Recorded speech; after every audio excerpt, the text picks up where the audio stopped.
നമസ്കാരം. ഇന്നത്തെ ക്ലാസ്സിൽ വരുന്നത് ഇന്ത്യയിലെ നിയമങ്ങൾ അതുപോലെ തന്നെ കമ്മീഷനുകളുമായിട്ട് ബന്ധപ്പെട്ട ആവർത്തന ചോദ്യങ്ങളാണ്. കേരള വനിതാ കമ്മീഷനുമായി ബന്ധപ്പെട്ട ശരിയായ പ്രസ്താവനകൾ ഏവ? കേരള വനിതാ കമ്മീഷനുമായിട്ട് ബന്ധപ്പെട്ട ശരിയായിട്ടുള്ള പ്രസ്താവനകൾ ഏവ? 1. 1996 AK ആന്റണി മുഖ്യമന്ത്രിയായിരുന്നപ്പോൾ ആദ്യ കമ്മീഷൻ രൂപീകരിച്ചു. ശരിയാണ്. ആദ്യത്തെ അധ്യക്ഷ സുഗതകുമാരി ആയിരുന്നു. കേരള വനിതാ കമ്മീഷന്റെ ആദ്യത്തെ അധ്യക്ഷ സുഗതകുമാരി ആയിരുന്നു. ശരിയാണ്. ഇപ്പോഴത്തെ അധ്യക്ഷ ശ്രീമതി പി സതീദേവിയാണ്. ശരിയാണ്. ജസ്റ്റിസ് ഡി ശ്രീദേവി കേരള വനിതാ കമ്മീഷന്റെ അധ്യക്ഷ സ്ഥാനം 2 തവണ വഹിച്ചിട്ടുണ്ട്. ശരിയാണ്.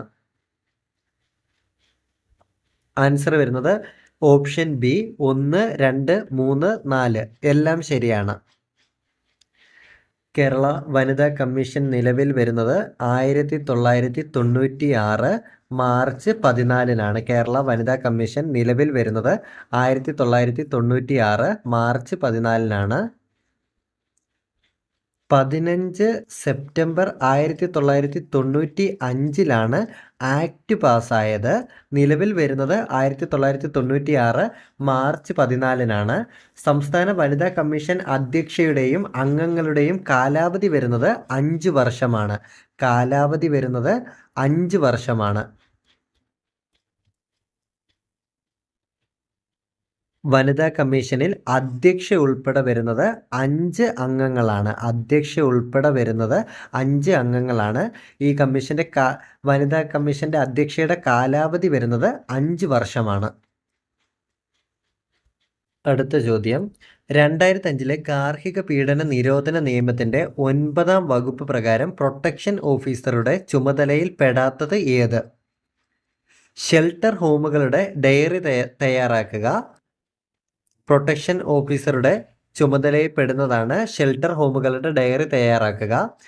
ഗാർഹിക അതിക്രമത്തിന് ഇരയായവർക്ക് സാമ്പത്തിക സഹായത്തിനുള്ള ഉത്തരവ് പുറപ്പെടുവിക്കുക. ഗാർഹിക അതിക്രമത്തിന് ഇരയായവർക്ക് സാമ്പത്തിക സഹായത്തിനുള്ള ഉത്തരവ് പുറപ്പെടുവിക്കുക പ്രൊട്ടക്ഷൻ ഓഫീസറുടെ ചുമതലയിൽപ്പെടാത്തതാണ്. ഗാർഹിക അതിക്രമത്തിന് ഇരയായവർക്ക് സൗജന്യ നിയമസഹായം ഉറപ്പുവരുത്തുക പ്രൊട്ടക്ഷൻ ഓഫീസറുടെ പരിധിയിൽ പെടുന്നതാണ്. ഡി. ഗാർഹിക അതിക്രമത്തിനിരയായവർക്ക് സൗജന്യ വൈദ്യസഹായം നൽകുക എന്നുള്ളത് പ്രൊട്ടക്ഷൻ ഓഫീസറുടെ പരിധിയിൽ പെടുന്നതാണ്. അപ്പോൾ ഓപ്ഷൻ ബി ആണ് ഉത്തരം. പ്രൊട്ടക്ഷൻ ഓഫീസറുടെ ചുമതലയിൽ പെടാത്തത് ഗാർഹിക അതിക്രമത്തിനിരയായവർക്ക് സാമ്പത്തിക സഹായ ഉത്തരവ് പുറപ്പെടുവിക്കുക. ഒരു വ്യക്തിയുടെ ജീവിതവുമായോ സ്വാതന്ത്ര്യവുമായോ ബന്ധപ്പെട്ട ഏതെങ്കിലും വിവരങ്ങൾ അന്വേഷിക്കുകയാണെങ്കിൽ സംസ്ഥാന പബ്ലിക് ഇൻഫർമേഷൻ ഓഫീസർ അത്തരം വിവരങ്ങൾ ഇനി പറയുന്നവയിൽ നൽകേണ്ടതുണ്ട്. അപേക്ഷിച്ചതിന് 12 മണിക്കൂറിനുള്ളിൽ, അപേക്ഷിച്ചതിന് 24 മണിക്കൂറിനുള്ളിൽ, അപേക്ഷിച്ചതിന് 48 മണിക്കൂറിനുള്ളിൽ, അപേക്ഷിച്ചതിന് ശേഷം 72 മണിക്കൂറിനുള്ളിൽ. ഓപ്ഷൻ സി അപേക്ഷിച്ചതിന് ശേഷം 48 മണിക്കൂറിനുള്ളിലാണ് ആൻസർ.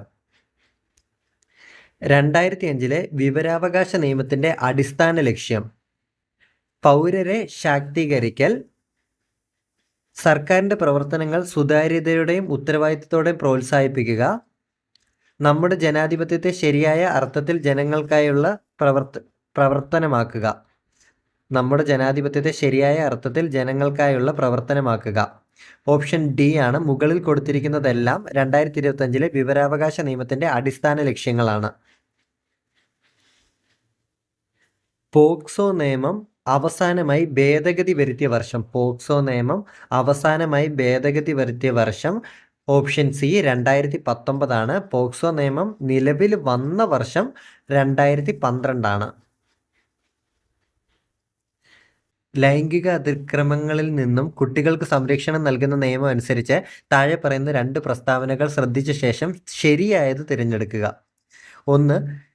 ഈ നിയമത്തിൽ പറഞ്ഞിരിക്കുന്ന വിവിധ കുറ്റകൃത്യങ്ങൾ അതിൻ്റെ ഗൗരവം അനുസരിച്ച് പരമാവധി വധശിക്ഷ വരെ ലഭിക്കാവുന്നതാണ്. നിയമവുമായി ബന്ധപ്പെട്ട് കുട്ടികളിൽ നിന്ന് മൊഴികൾ രേഖപ്പെടുത്തുമ്പോൾ പോലീസ് ഉദ്യോഗസ്ഥൻ യൂണിഫോമിലായിരിക്കരുത്.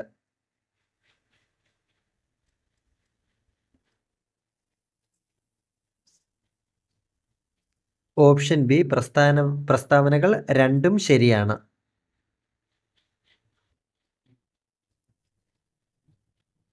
കുട്ടികളെ ലൈംഗിക അതിക്രമത്തിൽ നിന്ന് രക്ഷിക്കുന്നതിനായുള്ള പ്രത്യേക നിയമപ്രകാരം സ്പെഷ്യൽ കോർട്ട് ആയി നിയോഗിക്കപ്പെട്ടിരിക്കുന്ന കോടതി ഏതാണ്?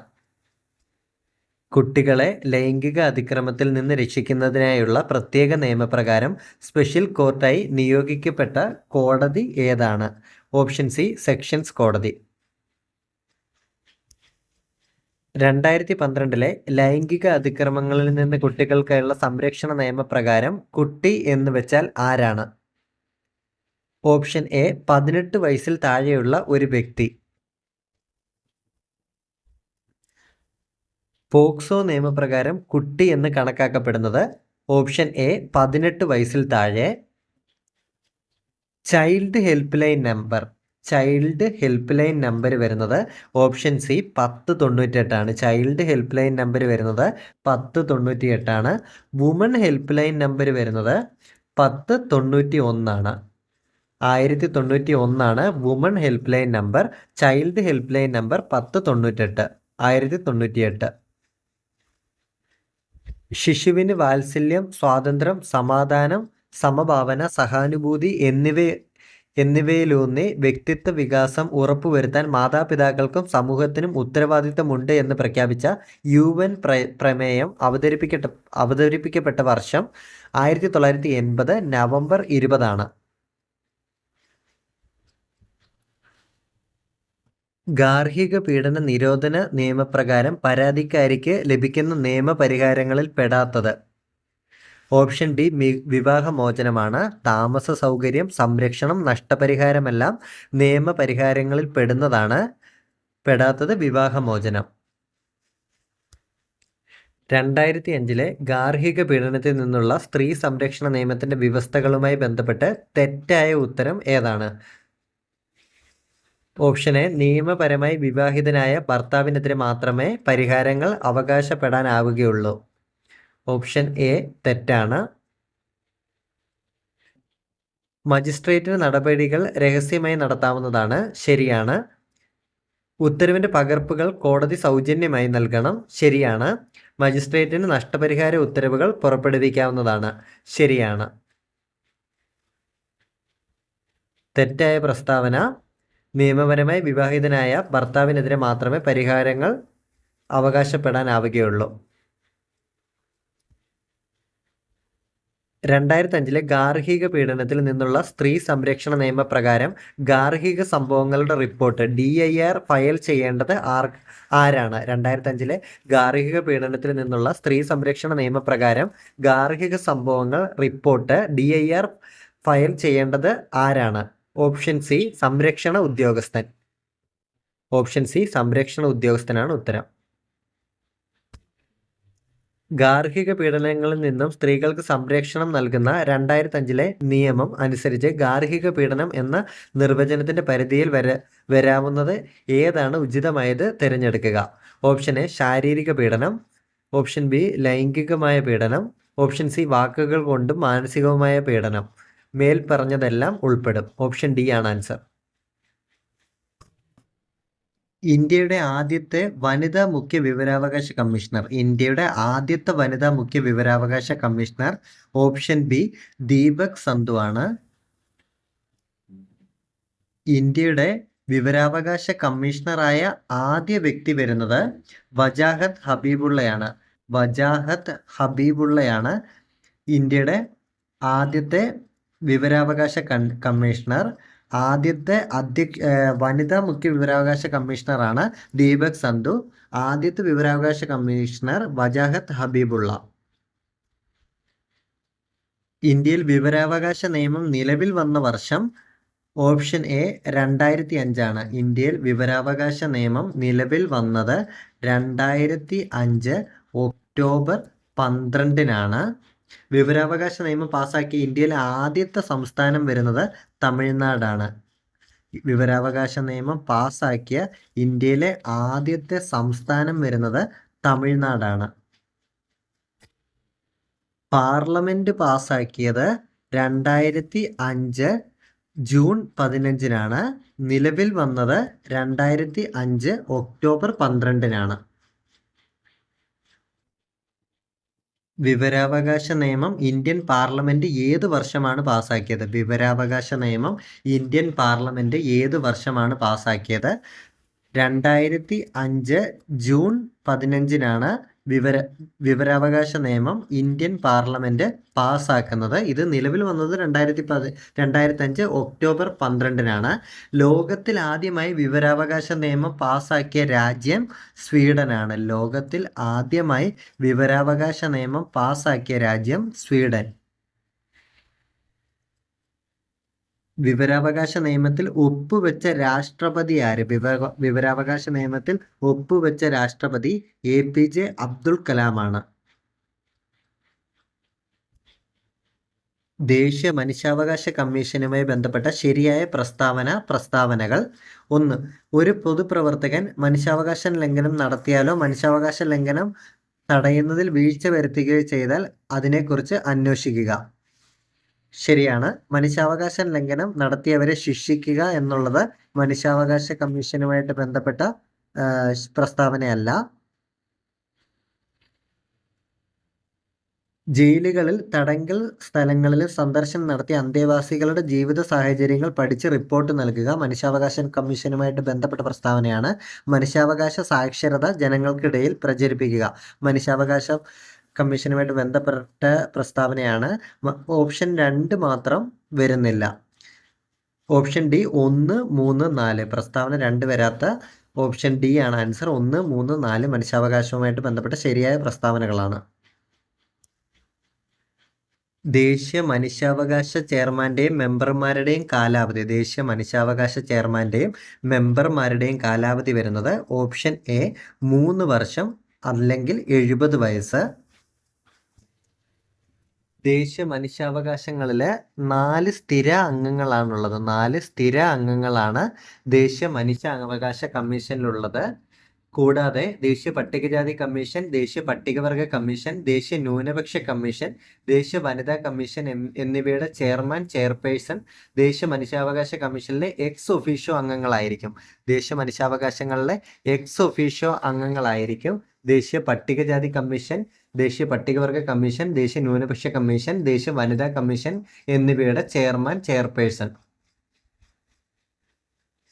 ദേശീയ മനുഷ്യാവകാശ കമ്മീഷന്റെ നിലവിലെ ചെയർമാൻ, ദേശീയ മനുഷ്യാവകാശ കമ്മീഷന്റെ നിലവിലെ ചെയർമാനാണ് ഓപ്ഷൻ ഡി രാമസുബ്രഹ്മണ്യൻ. ദേശീയ മനുഷ്യാവകാശ കമ്മീഷന്റെ നിലവിലെ ചെയർമാനാണ് രാമസുബ്രഹ്മണ്യൻ.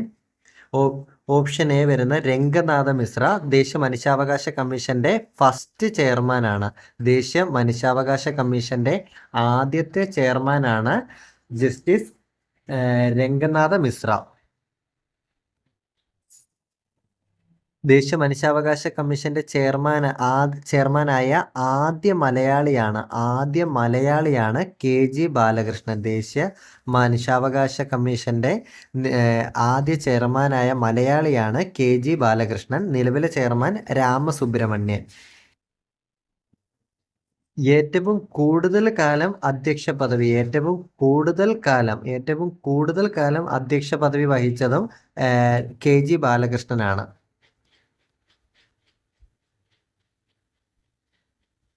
ദേശീയ മനുഷ്യാവകാശ കമ്മീഷനെ സംബന്ധിച്ച് തെറ്റായ പ്രസ്താവനകൾ. 1. വിരമിച്ച സുപ്രീം കോടതി ചീഫ് ജസ്റ്റിസിന് മാത്രമേ കമ്മീഷൻ അധ്യക്ഷനാകാൻ കഴിയുകയുള്ളൂ. 2. ഒരു സ്റ്റാറ്റ്യൂട്ടറി സ്ഥാപനമാണ്. 3. ചെയർമാന് പുറമെ 5 അംഗങ്ങളുണ്ട്. ആദ്യ വനിതാ അംഗം ഫാത്തിമ ബീവി ആയിരുന്നു. ഓപ്ഷൻ ബി 1 മാത്രം. 2019 ഉപഭോക്തൃ സംരക്ഷണ നിയമപ്രകാരം പരാതി നൽകേണ്ടത് ആർക്കാണ്? ഉപഭോക്താക്കളുടെ സന്നദ്ധ സംഘടന, സർക്കാർ. ഓപ്ഷൻ ഡി മുകളിൽ പറഞ്ഞവരിൽ ആർക്കും നൽകാവുന്നതാണ്. ദേശീയ മനുഷ്യാവകാശ കമ്മീഷൻ അംഗങ്ങളെ തിരഞ്ഞെടുക്കുന്ന കമ്മിറ്റിയിൽ ഉൾപ്പെടാത്തത്. ഓപ്ഷൻ എ പ്രധാനമന്ത്രി ഉൾപ്പെടുന്ന ആളാണ്. ഓപ്ഷൻ ബി കേന്ദ്ര ധനമന്ത്രി ഇല്ല. ഓപ്ഷൻ സി ലോക്സഭാ സ്പീക്കർ കാണും. ഓപ്ഷൻ ഡി ലോക്സഭാ പ്രതിപക്ഷ നേതാവ്. ഓപ്ഷൻ ഡി കേന്ദ്ര ധനമന്ത്രിയാണ് ഉൾപ്പെടാത്തത്. ഇന്ത്യയിൽ മനുഷ്യാവകാശ സംരക്ഷണ നിയമം നിലവിൽ വന്നതെന്ന്? ഇന്ത്യയിൽ മനുഷ്യാവകാശ സംരക്ഷണ നിയമം നിലവിൽ വന്നതെന്ന്? ഓപ്ഷൻ ബി 1993 സെപ്റ്റംബർ 28ആണ്. 1993 സെപ്റ്റംബർ 28 ദേശീയ മനുഷ്യാവകാശ നിയമം അനുസരിച്ച് ദേശീയ മനുഷ്യാവകാശ കമ്മീഷൻ സ്ഥാപിതമായത് 1993 ഒക്ടോബർ 12-നാണ്.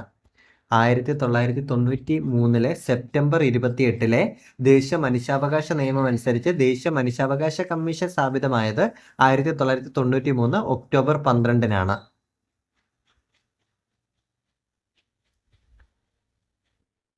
രണ്ടായിരത്തി 19 മനുഷ്യാവകാശ സംരക്ഷണ ഭേദഗതി നിയമത്തിലൂടെ ദേശീയ മനുഷ്യാവകാശ കമ്മീഷൻ പ്രാതിനിധ്യം കൊടുത്തത് താഴെ പറയുന്നവയിൽ ആർക്കാണ്? ഓപ്ഷൻ ബി ദേശീയ വനിതാ കമ്മീഷൻ. ഓപ്ഷൻ സി ദേശീയ ബാലാവകാശ കമ്മീഷൻ ചെയർപേഴ്സൺ. ഇന്ത്യയിലെ മുഖ്യ വിവരാവകാശ കമ്മീഷണറുടെ പ്രതിമാസ ശമ്പളം? Option A 2,50,000. പോക്സോ നിയമപ്രകാരം പരാതി നൽകേണ്ടത് ആർക്ക്? പോക്സോ നിയമപ്രകാരം പരാതി നൽകേണ്ടത് ആർക്ക്? 1 ലോക്കൽ പോലീസിന്, 2 സ്പെഷ്യൽ ജുവനൈൽ പോലീസ് യൂണിറ്റിന്, 3 ചൈൽഡ് വെൽഫെയർ കമ്മിറ്റിക്ക്, 4 ദേശീയ സംസ്ഥാന ബാലാവകാശ കമ്മീഷന്. മുകളിൽ പറഞ്ഞ് ആർക്കും പരാതി നൽകാം. ഓപ്ഷൻ ഡി ആണ് ആൻസർ. പോക്സോ നിയമം ഭേദഗതി ചെയ്ത വർഷം? Option C 2019.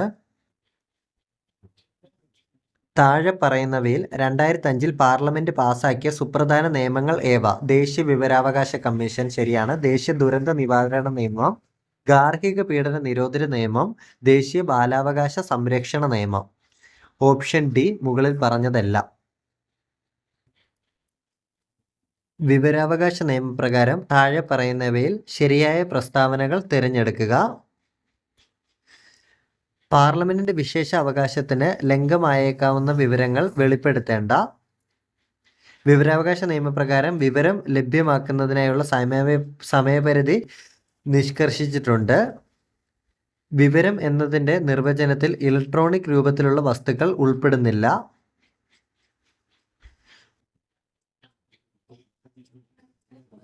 നാല്, വിവരം ലഭ്യമാക്കുന്നതിൽ പൊതു താൽപര്യത്തിന് പ്രാധാന്യമുണ്ട്. ഓപ്ഷൻ സി ആണ്. 1, 2, 4 ശരിയായിട്ടുള്ള പ്രസ്താവനകളാണ്. വിവരം എന്നതിൻ്റെ നിർവചനത്തിൽ ഇലക്ട്രോണിക് രൂപത്തിലുള്ള വസ്തുക്കൾ ഉൾപ്പെടുന്നില്ല എന്നുള്ളത് തെറ്റാണ്.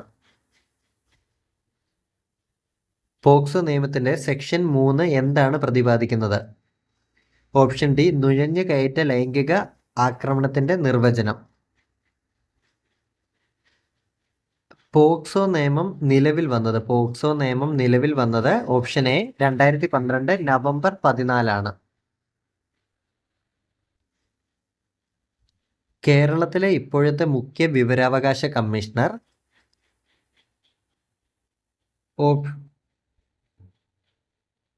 Option D KN Harilal. കേരളത്തിലെ ഇപ്പോഴത്തെ മുഖ്യ വിവരാവകാശ കമ്മീഷണർ KN ഹരിലാൽ. കേരള സംസ്ഥാന വിവരാവകാശ കമ്മീഷൻ നിലവിൽ വന്നത് 2005 ഡിസംബർ 19 കേരള സംസ്ഥാന വിവരാവകാശ കമ്മീഷൻ നിലവിൽ വന്നത് 2005 ഡിസംബർ 19 ഒരു വ്യക്തി ലൈംഗിക ഉദ്ദേശത്തോടു കൂടി ഒരു കുട്ടിനെ അശ്ലീല കാര്യത്തിനായി വശീകരിച്ചാൽ പോക്സോ നിയമപ്രകാരം ഏത് കുറ്റമായി കണക്കാക്കും? ഓപ്ഷൻ എ ലൈംഗിക പീഡനം.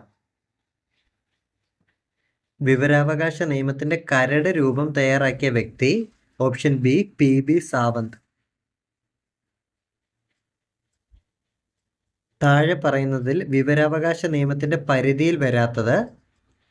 ഓപ്ഷൻ ബി രാജ്യസുരക്ഷയെ സംബന്ധിക്കുന്ന വിവരങ്ങൾ വിവരാവകാശ നിയമത്തിന്റെ പരിധിയിൽ വരാത്തതാണ്.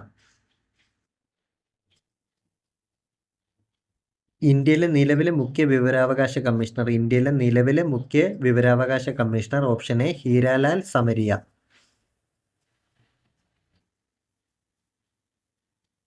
കേന്ദ്ര വിവരാവകാശ കമ്മീഷണറായ ആദ്യ വ്യക്തി വജാഹത്ത് ഹബീബുള്ളയാണ് കേന്ദ്ര വിവരാവകാശ കമ്മീഷണർ ആയിട്ടുള്ള ആദ്യ വ്യക്തി.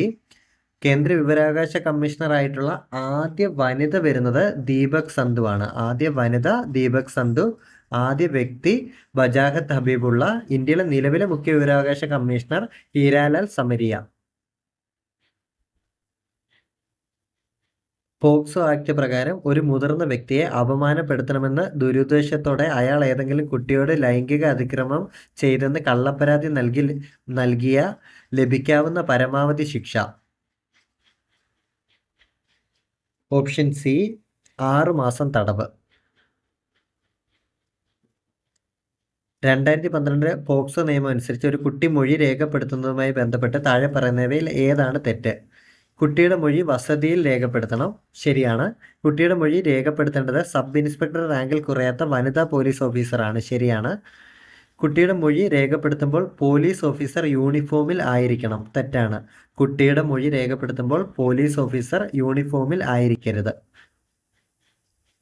കുട്ടിയുടെ ഐഡന്റിറ്റി പൊതുമാധ്യമങ്ങളിൽ നിന്ന് സംരക്ഷിക്കേണ്ടതുണ്ടെന്ന് പോലീസ് ഉറപ്പാക്കണം. ശരിയാണ്. അപ്പം ഓപ്ഷൻ സി ആണ് തെറ്റ്. ഓപ്ഷൻ സി ആണ് ആൻസർ. കേന്ദ്ര വിവരാവകാശ കമ്മീഷനിലെ അംഗങ്ങളുടെ നിയമനവുമായി ബന്ധപ്പെട്ട് താഴെ കൊടുത്തിരിക്കുന്നവയിൽ ശരിയായ പ്രസ്താവനകൾ. 1. അംഗങ്ങളെ നിയമിക്കുന്നത് രാഷ്ട്രപതിയാണ്. ശരിയാണ്.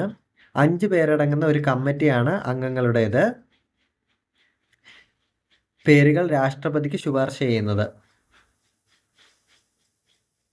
തെറ്റാണ്. ഈ കമ്മിറ്റിയുടെ അധ്യക്ഷൻ പ്രധാനമന്ത്രിയാണ്. ശരിയാണ്. ലോക്സഭയുടെ പ്രതിപക്ഷ നേതാവ് ഇതിൽ അംഗമാണ്. ശരിയാണ്. 3 അംഗങ്ങൾ അടങ്ങുന്ന കമ്മിറ്റിയാണ് ശുപാർശ ചെയ്യുന്നത്. 3 അംഗങ്ങൾ അടങ്ങുന്ന കമ്മിറ്റിയാണ് പേരുകൾ രാഷ്ട്രപതിക്ക് ശുപാർശ ചെയ്യുന്നത്. ആൻസർ ഓപ്ഷൻ സി 1, 3, 4 പ്രസ്താവനകൾ ശരിയാണ്. സ്ത്രീകൾക്കും കുട്ടികൾക്കുമെതിരെ ലൈംഗിക അതിക്രമങ്ങൾ തടയുന്നതിനു വേണ്ടി 2015 മുതൽ കേരള ഗവൺമെന്റ് നടപ്പിലാക്കിയ പദ്ധതി. Option C Nirbhaya.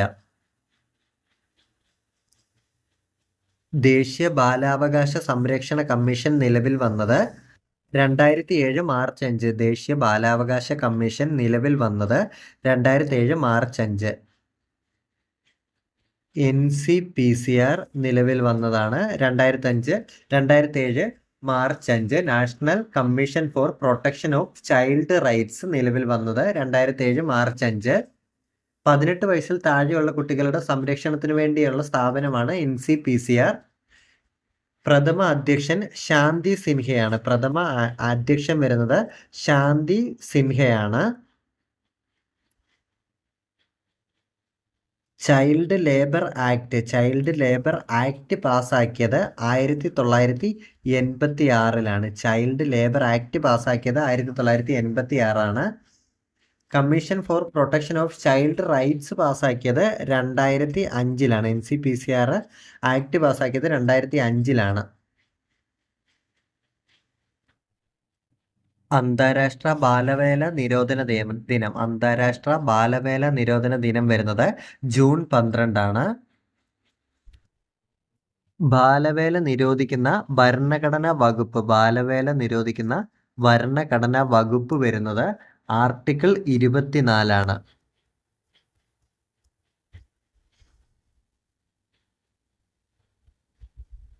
2025 അന്താരാഷ്ട്ര വനിതാ ദിന പ്രമേയം. 2025 അന്താരാഷ്ട്ര വനിതാ ദിന പ്രമേയം വരുന്നത് എല്ലാ സ്ത്രീകൾക്കും പെൺകുട്ടികൾക്കും അവകാശങ്ങൾ, സമത്വം, ശാക്തീകരണം.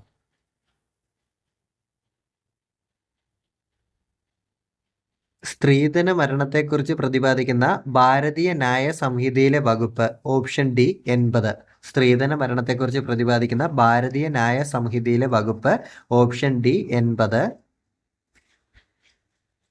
നിയമവുമായി പൊരുത്തപ്പെടാൻ കഴിയാത്ത കുട്ടികളെ പുനരധിവസിപ്പിക്കുന്ന ഇടമാണ് special home. Option C special home. Juvenile കോടതി കൈകാര്യം ചെയ്യുന്ന കേസുകൾ. ഓപ്ഷൻ ഡി കൗമാരക്കാരുടെ കുറ്റകൃത്യങ്ങൾ.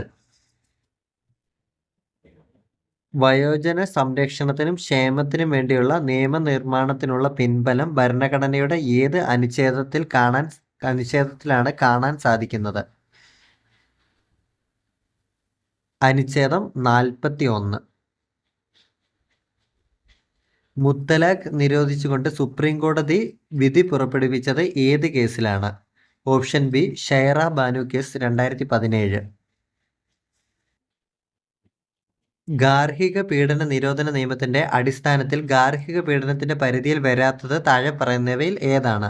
ഒന്ന് ശാരീരിക പീഡനം, വൈകാരിക പീഡനം, സാമ്പത്തിക പീഡനം, ലൈംഗിക പീഡനം. ഓപ്ഷൻ ഡി ആണ് എല്ലാ സൂചനകളും പീഡനത്തിന്റെ പരിധിയിൽ വരുന്നതാണ്. Posh act 2013 ഉദ്ദേശമെന്ത്? ഓപ്ഷൻ സി തൊഴിലിടങ്ങളിൽ സ്ത്രീകളെ ലൈംഗികമായി പീഡിപ്പിക്കുന്നതിനെതിരെയുള്ള സംരക്ഷണം നൽകുക. പോഷ് ആക്ട് 2013 ഉദ്ദേശം തൊഴിലിടങ്ങളിൽ സ്ത്രീകൾ ലൈംഗികമായി പീഡിപ്പിക്കപ്പെടുന്നതിനെതിരെ സംരക്ഷണം നൽകുക.